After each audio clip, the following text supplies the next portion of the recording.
Shalom Bapak Ibu. Shalom, shalom, puji Tuhan. Ya, saya senang berjumpa dengan Bapak Ibu. Apakah Bapak Ibu senang berjumpa dengan saya? Amin. Pasti senang. Kenapa? Akan diberkati. Ya.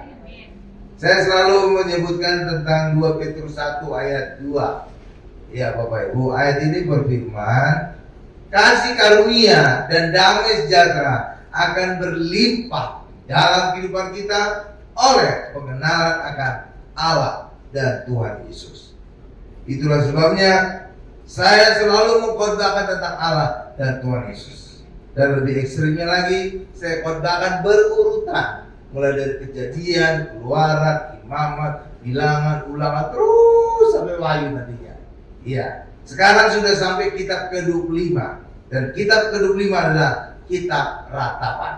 Ya, kitab Ratapan. Dan judul khotbah kita hari ini adalah Kasih Setia Tuhan. Judulnya adalah Kasih Setia Tuhan. Apa judulnya Bapak Ibu? Kasih Setia Tuhan. Ya.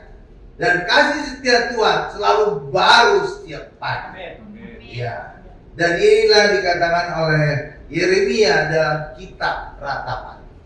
Ya, kitab Ratapan ini Nabi Yeremia yang menulis Bapak Ibu. Nah, kitab Ratapan ini adalah Yeremia meratap atas bangsa Israel, atas dosa-dosa bangsa Israel, dan atas hukuman Allah atas bangsa Israel. Karena bangsa Israel akan dibuang ke Babel selama 70 tahun. Ya, 70 tahun Bapak Ibu. Mungkin di antara kita akan bertanya-tanya, kenapa Pak selama 70 tahun Pak? Kok tidak 60 tahun atau 100 tahun Pak? Karena di dalam kitab Mazmur dikatakan bahwa umur manusia sekitar 70 tahun. Lebih dari itu banyak penderitaan. Ya. Jadi 70 tahun kenapa?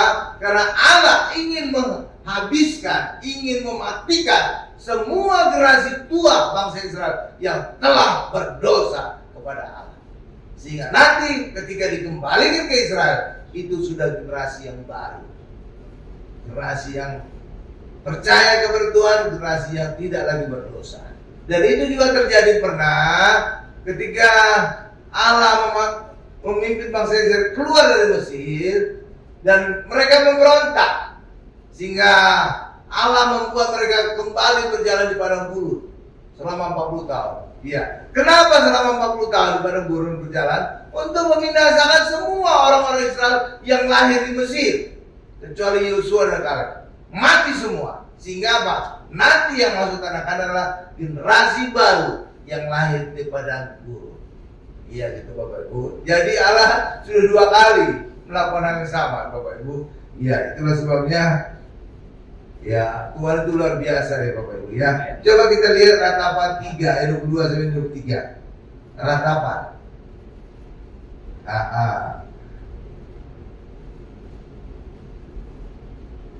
Tapi yang luar biasanya Bapak Ibu, ya, Nabi Yeremia itu menubuatkan penghukuman Allah atas bangsa Israel. Tetapi di tengah-tengah hukuman itu, Yeremia masih menyatakan, menggambarkan, memberitakan kasih karunia Allah bagi bangsa Israel. Nah, itu Bapak Ibu.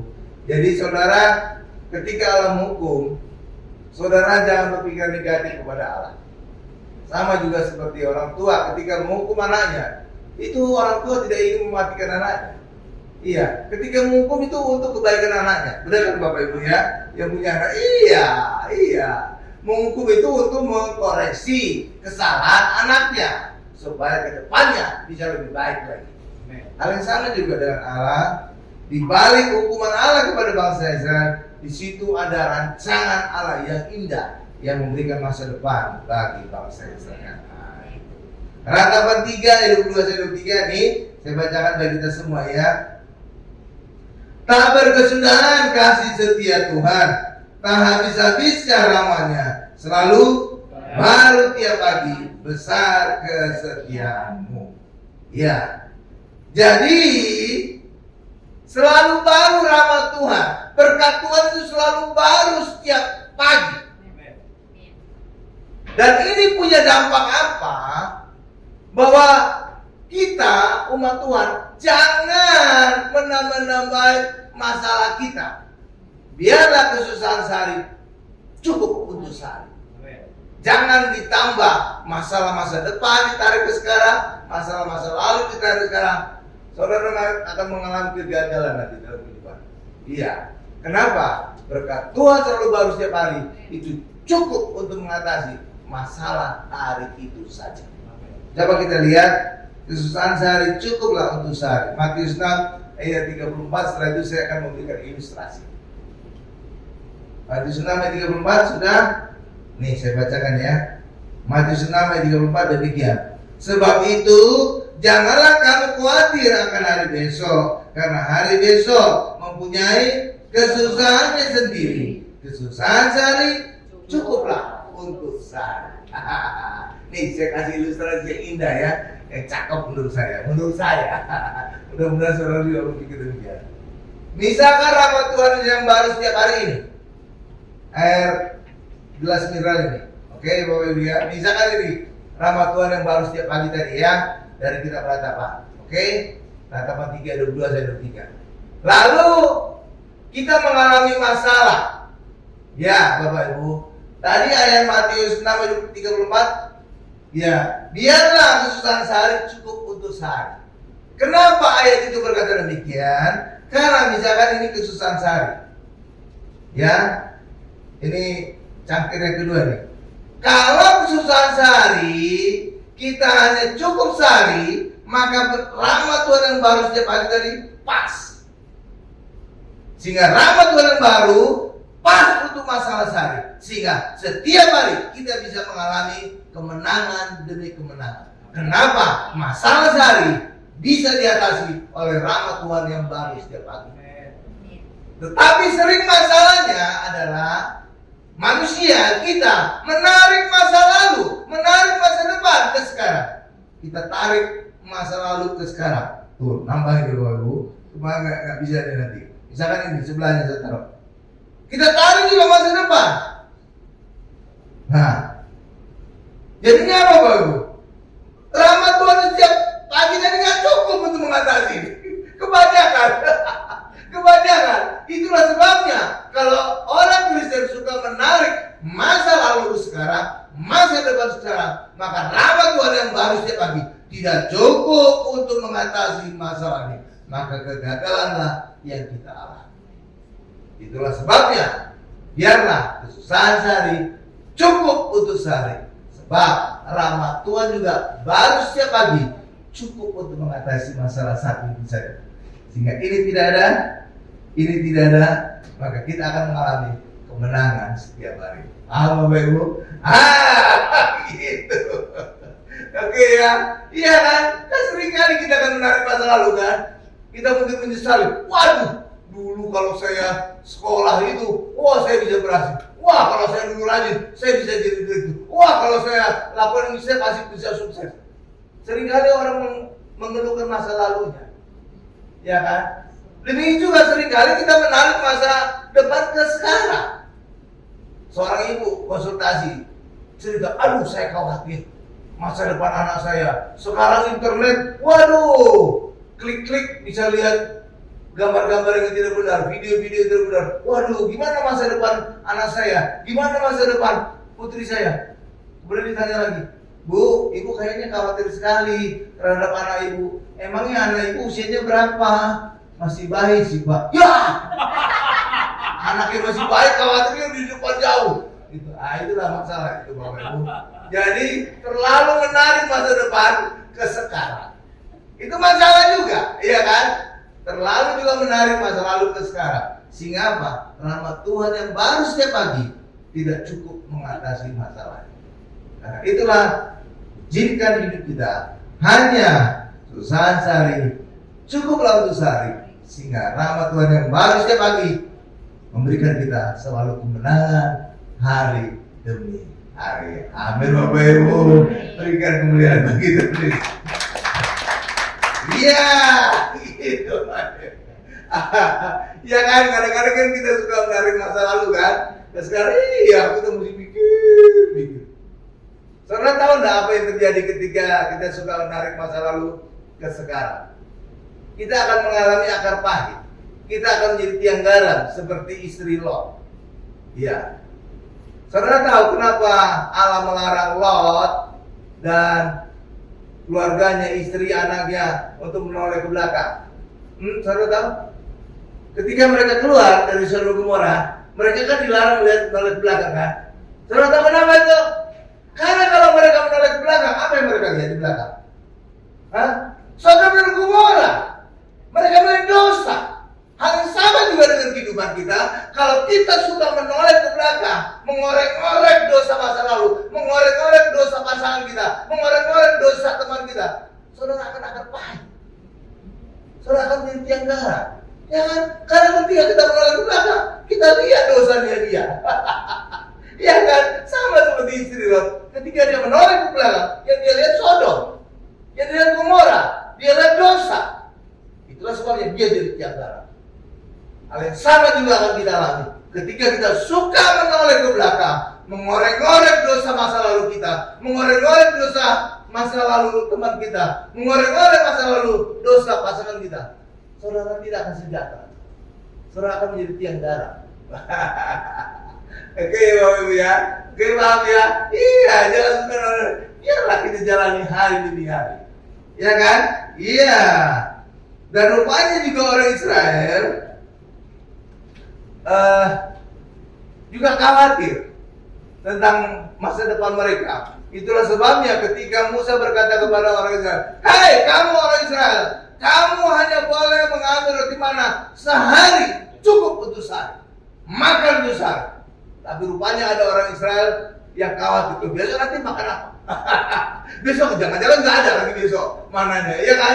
Sehingga apa? Mereka mau stok, nimbun, nimbun makanan. Bukannya jadi bagus, justru menjadi berulat dan berbau mana yang mereka simpan. Itu, oke Bapak Ibu ya. Karena itulah kita nggak perlu khawatir akan masa depan kita, karena kita percaya Tuhan memberikan masa depan yang penuh harapan bagi kita. Amin Bapak Ibu. Coba kita lihat kisah ketika bangsa Israel menimbun, mengambil roti mana lebih dari kebutuhan mereka sehari. Keluaran 16 ayat 20.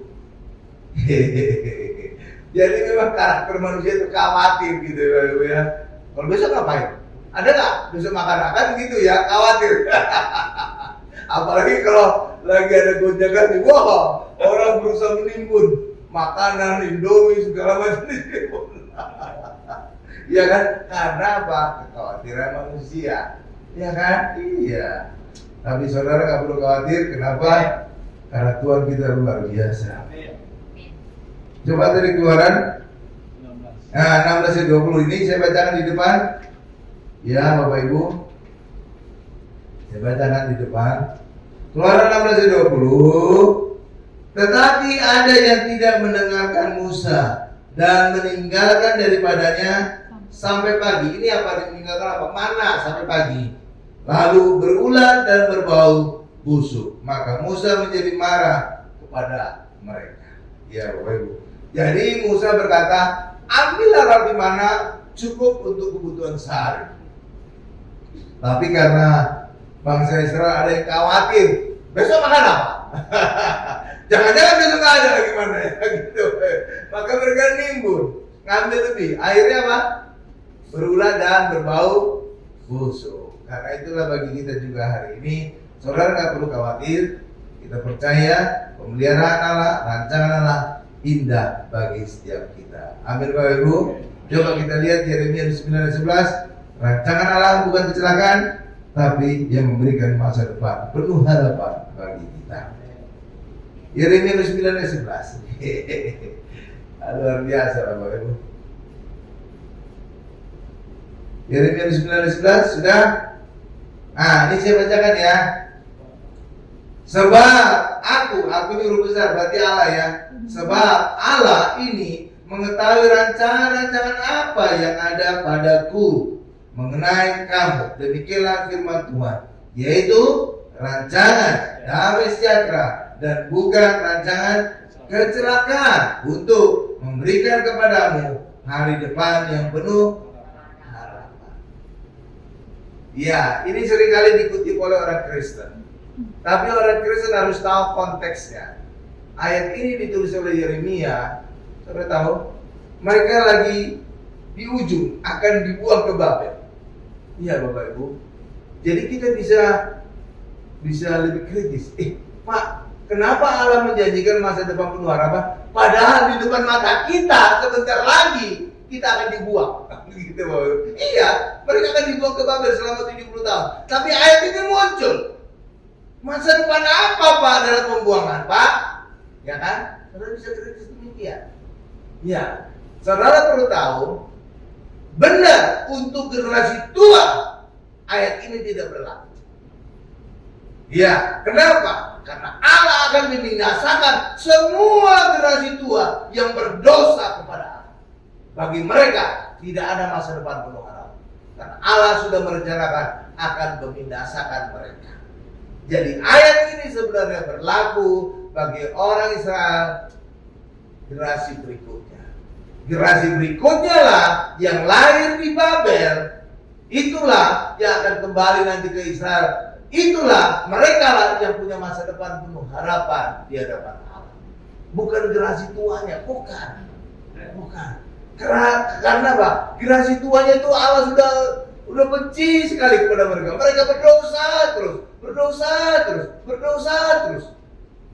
Bahkan tahu saudara, Yeremia pernah disuruh mencari orang satu saja yang benar di Yerusalem. Satu saja. Kenapa Allah berkata, jika engkau menemukan satu orang yang benar di kota Yerusalem, maka aku tidak akan membinasakan bangsa ini. Satu saja orang benar. Saudara tahu? Ketemu nggak? Enggak. Berarti apa? Udah kacau balau tuh bangsa itu. Udah rusak banget. Dosa banget. Iya. Satu aja nggak ketemu. Gila ya? Iya kan? Berarti itu wah udah gawat itu. Udah gawat ya. Udah gawat. Itulah sebabnya Allah benar-benar merencanakan membinasakan generasi tua. Tetapi bagi generasi muda yang lahir di Babel, mereka lah yang nanti akan dikembalikan ke Israel. Dan mereka lah yang mengalami ayat ini, masa depan penuh harapan. Bapak Ibu, nah itu sama seperti tadi yang saya cerita di awal. Ya, orang Israel yang lahir di Mesir, mereka mati semua karena mereka sudah melihat begitu banyak mujizat Allah, tapi mereka tetap tidak percaya kepada Allah. Iya Bapak Ibu, iya, kecuali Yosua dan Kaleb, mereka semua mati di padang gurun. Iya, mereka kan sudah minimal mereka sudah melihat 10 mujizat Tuhan. Benar Bapak Ibu, di Mesir kan ada 10 mujizat kan? Ada. Belum lagi ketika keluar Mesir, mereka mengalami berjalan di sungai Laut Merah yang terbelah. Itu kan luar biasa. Ya kan? Belum lagi mereka mengalami banyak kemenangan dari bangsa-bangsa lain yang kuat. Padahal mereka itu bukan bangsa yang kuat. Mereka itu mantan budak di Mesir. Iya, nggak ada kekuatan untuk perang. Tapi Allah memberikan mereka kekuatan sehingga mereka bisa menang atas bangsa-bangsa dalam peperangan. Iya, kan luar biasa kan? Tetapi ketika mereka mengintai tanah Kanaan, akan masuk tanah Kanaan, mereka kaget luar biasa. Ternyata tanah Kanaannya raksasa semua dari bangsa enak, orang enak. Gede-gede Bapak Ibu. Ya, gede-gede. Sehingga mereka takut. Kubunya juga temboknya, bentengnya juga gede-gede. Gimana kita bisa menang? Sehingga sakit takutnya mereka. Sehingga mereka berkata, kita ini seperti belalang. Ya, itu. Haleluya. Dan saudara tahu, itu penghinaan bagi Allah. Kenapa? Karena Allah punya kekuatan yang luar biasa mengalahkan segala bangsa Kanaan. Itulah sebabnya semua orang Israel yang lahir di Mesir, yang telah melihat begitu banyak mujizat dari Tuhan, ternyata mereka tidak percaya juga bahwa Allah mampu menolong mereka masuk tanah Kanaan, mengalahkan raksasa tanah Kanaan. Ya, dan mereka dimatikan semua di padang gurun selama 40 tahun. Benar itu? Iya, raksasa loh Bapak Ibu, benar, gede. Iya, bagi kita juga. Saudara pernah mengalami mujizat Tuhan? Pernah ya, mungkin ya sekali atau 2 kali. Satu kali saudara menghadapi masalah besar, saudara nggak usah khawatir. Kalau saudara khawatir, saudara nanti akan mengalami seperti bangsa bangsa Israel yang melihat raksasa di tanah, gede banget, saya ini seperti belalang. Gitu. Iya kan? Ketika saudara menghadapi masalah besar, saudara harus ingat bagaimana pertolongan Allah sebelumnya dalam hidup saudara. Ketika saudara melihat, mengingat pertolongan Allah, mukjizat Allah yang saudara alami, maka saudara akan percaya. Dahulu Tuhan menolong saya, maka sekarang pun ketika aku menghadapi masalah raksasa ini, aku juga mampu menang atasnya. Amin. Nah, harus gitu. Kalau kita akan mengalami seperti bangsa Israel yang tua-tua itu, yang lahir di Mesir, mereka nggak masuk tanah Kanaan.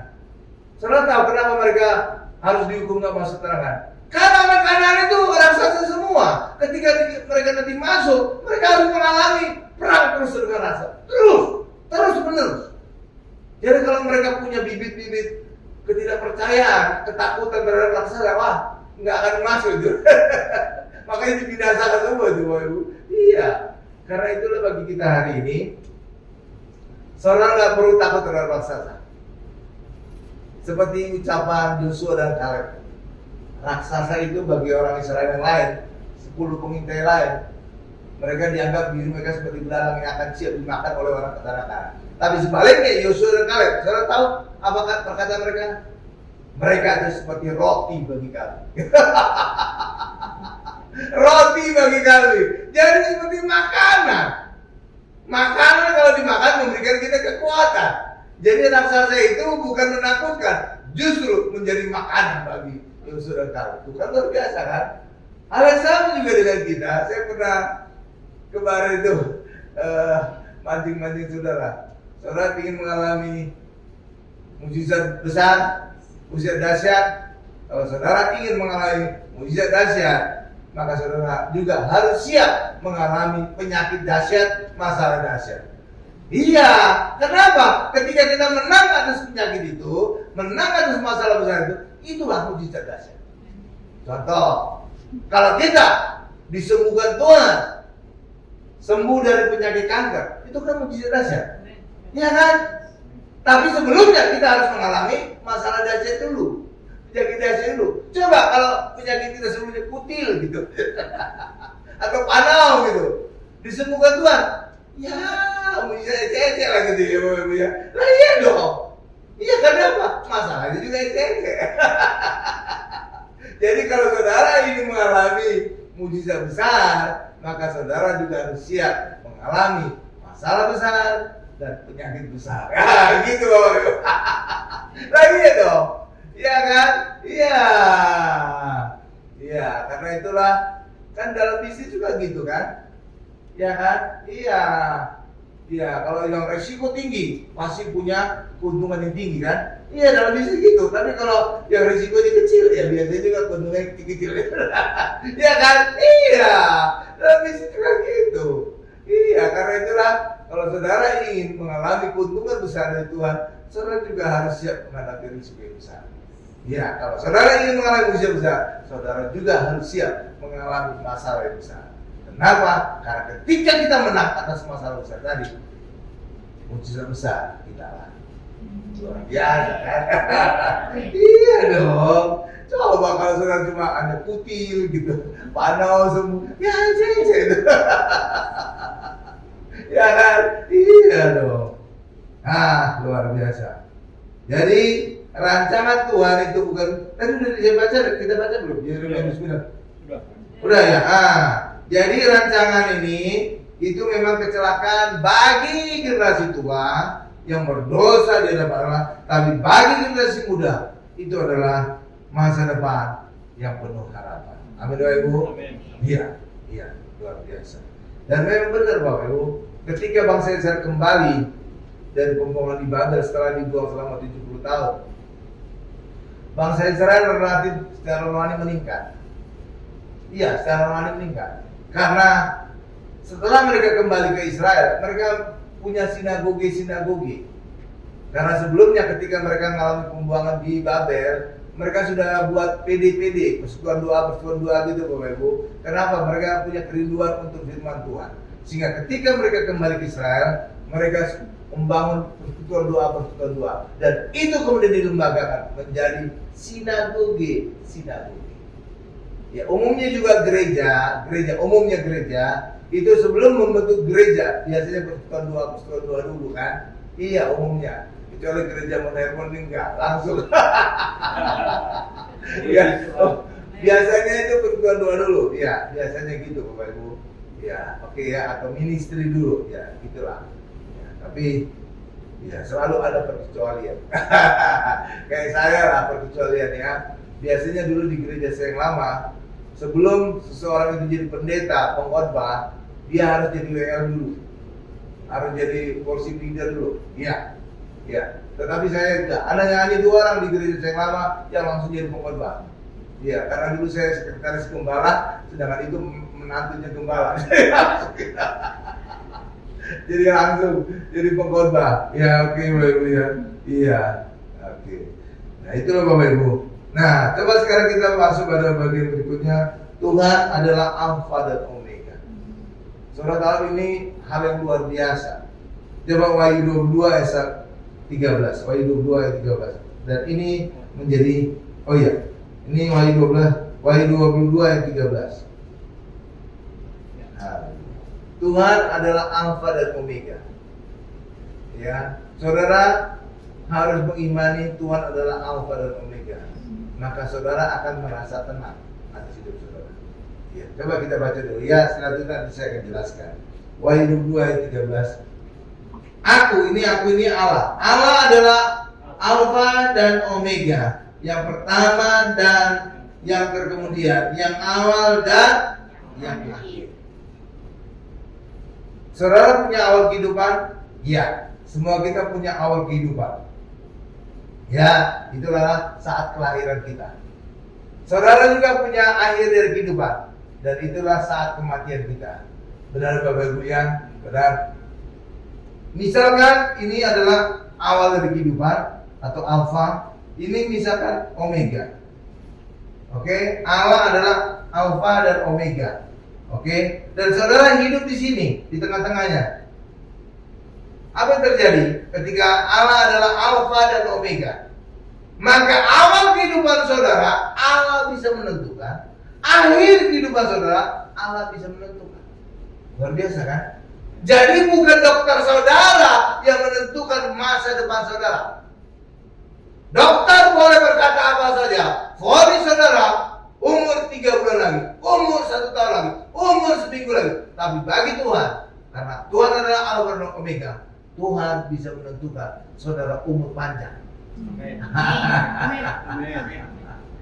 Pengacara saudara bisa berkata, usaha saudara pahit, usaha saudara bangkrut, usaha saudara segala macam situasinya. Tapi ketika saudara percaya kepada Tuhan, Tuhan adalah Alfa dan Omega, maka masa depan usaha kita ditentukan oleh Tuhan. Saudara tidak perlu khawatir. Iya. Saya banyak menemukan pendeta yang sudah divonis mati, Bapak Ibu, tapi nyatanya umurnya panjang. Iya. Dulu di gereja saya lama, gembalanya sidang itu tumor di otak, sakitnya katanya minta ampun, sampai dia judut-judut ke tembok sampai sakitnya gitu, Bapak Ibu. Iya, karena tumor di otak. Dan dia cukup kaya sehingga dia bisa periksa dokter di seluruh dunia, sampai ke Rusia juga dia pernah.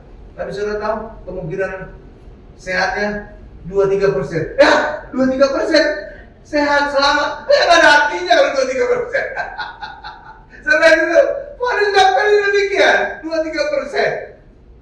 Dan saudara tahu, dia kemudian bertobat, percaya kepada Tuhan, dan lewat dia percaya, dia baca Injil, dia baca Alkitab, penyakitnya sembuh. Oke, ya Bapak Ibu. Dan dia umur panjang. Tapi terakhir baru-baru ini dia meninggal. Tapi umurnya sudah panjang sekali. Jadi dokter itu bukan kata akhir dari kesehatan kita. Dokter bukan kata akhir dari hidup kita. Tapi Tuhan adalah Alfa dan Omega. Maka ketika saudara ada di dalam Tuhan, maka Tuhan yang menentukan awal dan akhir hidup kita. Oke Bapak Ibu ya. Jadi saudara nggak perlu khawatir. Dunia boleh berkata apa saja, Tapi ketika Tuhan berkata, lanjut tidak. Iya kan? Iya dong. Iya kan? Iya. Karena itulah, ya kita akan ada Tuhan aja lah. Mantap aja. Iya. Saudara tahu enggak? Saya dulu tahun yang lalu atau sebelum buat gereja nih lah, sebelum buat gereja, saya hampir 4 kali mati. Dan herannya lagi, pada saat bulan Desember, waduh, jadi bagi saya Desember itu Desember kelabu. Dia 4 kali atau 3 kali mati, hampir mati. Iya, tadi istri saya yang jadi repot ini. Iya. Yang pertama, saya itu hampir mati kena virus, nggak tahu virus apa. Profesor aja nggak tahu. Jangan-jangan saya pertama kali yang kena virus COVID kali ya. Nggak tahu ya. Iya, sampai saya pingsan di tempat tidur, sampai istri saya panik, dia telepon ambulan. Yang gotong saya dari tempat tidur itu orang ambulan. Dibawa ke rumah sakit Pondok Indah. Iya, Bapak Ibu. Iya, itu Bapak Ibu. Tapi nyatanya saya hidup. Hidup lagi sampai saya sekarang bisa berdiri di sini kan. Iya. Yang kedua, saya kena COVID juga. Nah, iya, rupanya di kantor istri saya ada di COVID, istri saya jadi OTG-nya di rumah kena saya. Iya, saya juga hampir mati.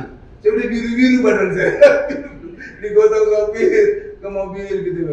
Iya, biasanya orang COVID itu masuk ke situ kan pulang-pulang udah mati gitu ya. Kalau saya enggak, udah setengah mati masuk, pulangnya udah segar. 2 minggu, cuma 2 minggu, saya masuk ruang ICU. ICU kan banyak orang mati di situ, Ibu, orang kritis. Istri saya ini nggak boleh lihat kan, COVID kan dulu kan nggak boleh dilihat keluarga kan.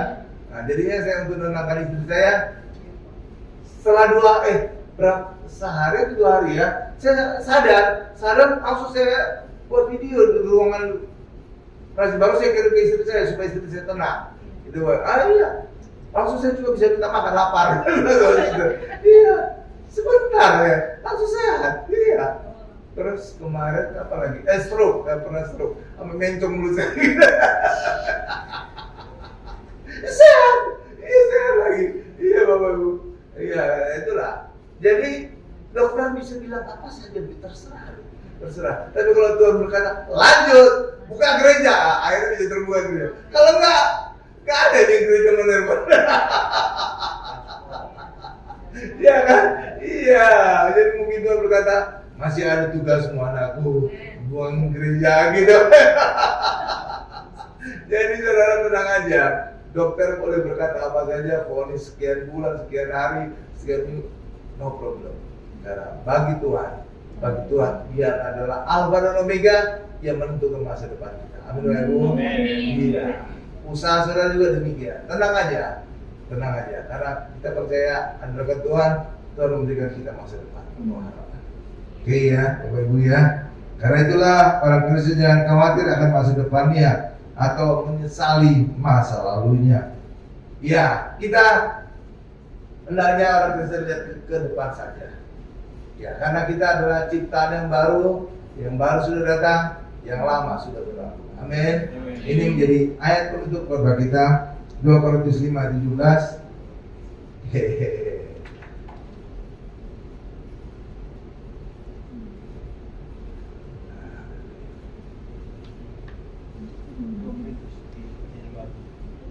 Korintus 5:17 sudah di sana.